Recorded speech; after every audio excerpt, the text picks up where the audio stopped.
So, what if you could actually master AI and join the top 1% of users in just 30 days? Look, it's not about learning to code, it's about learning how to think. We're about to lay out a really clear roadmap that's going to help you get way ahead of the curve and fast.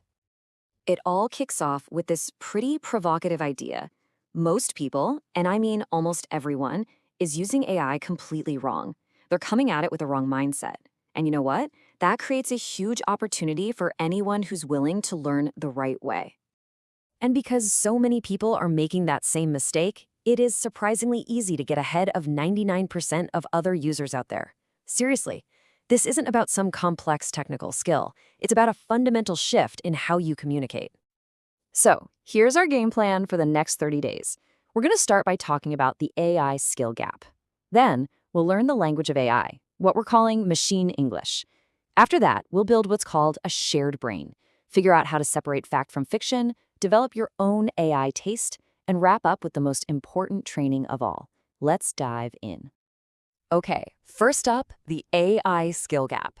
You see, the space between people who really know how to use AI and those who are just kind of poking at it, well, that gap is getting wider, fast. Think of this as your bridge to get to the right side.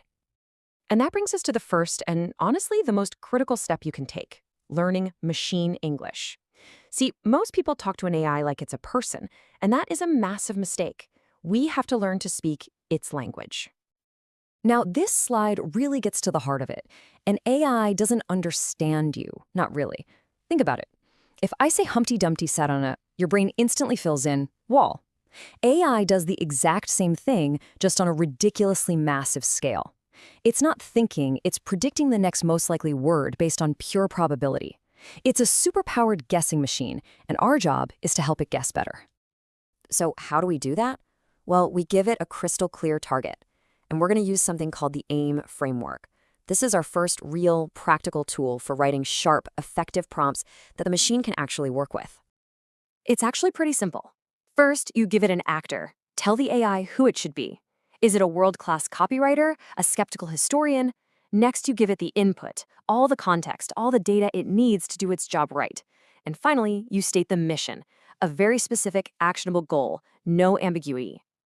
And just look at the difference this makes. Before, you might say, fix my resume. Vague, right?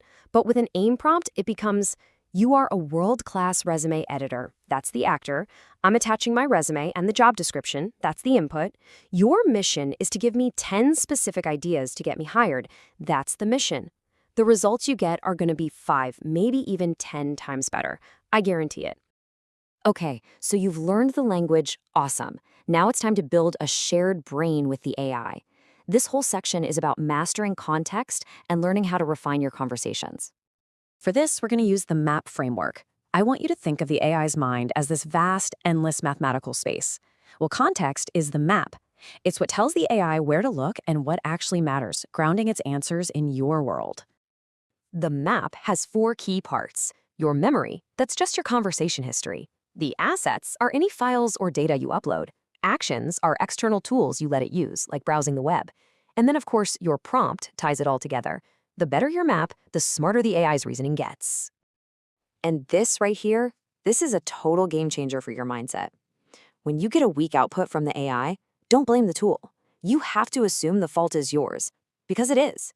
Prompting isn't just typing. It's about debugging your own thinking. Did I give it the right context, the right goal?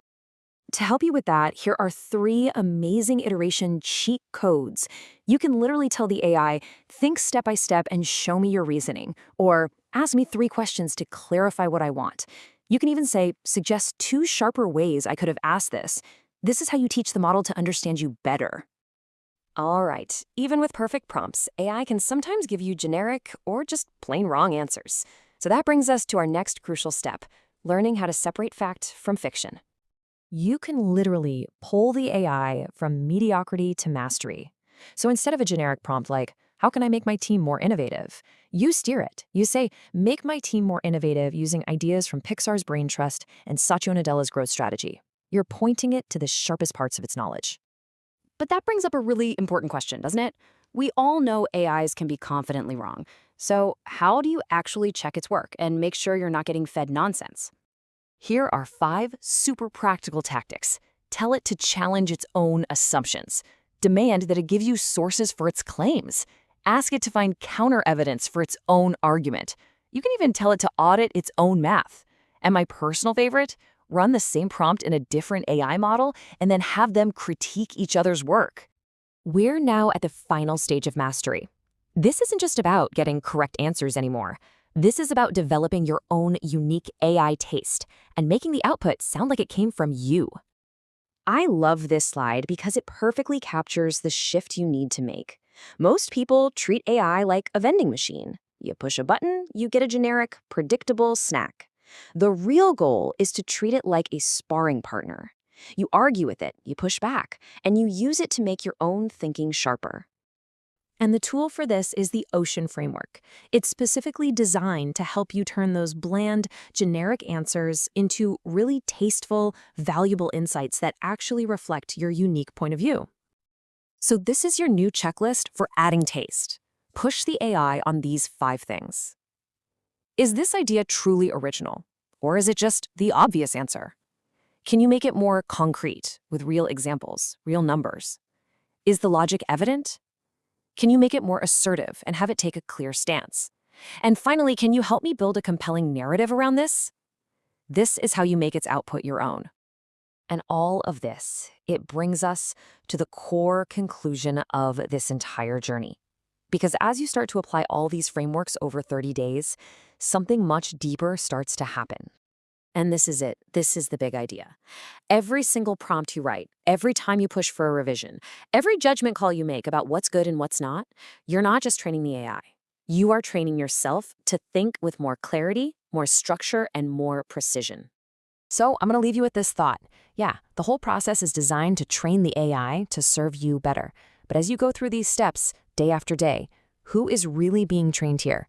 The journey of Master AI, it turns out, is really a journey to master yourself.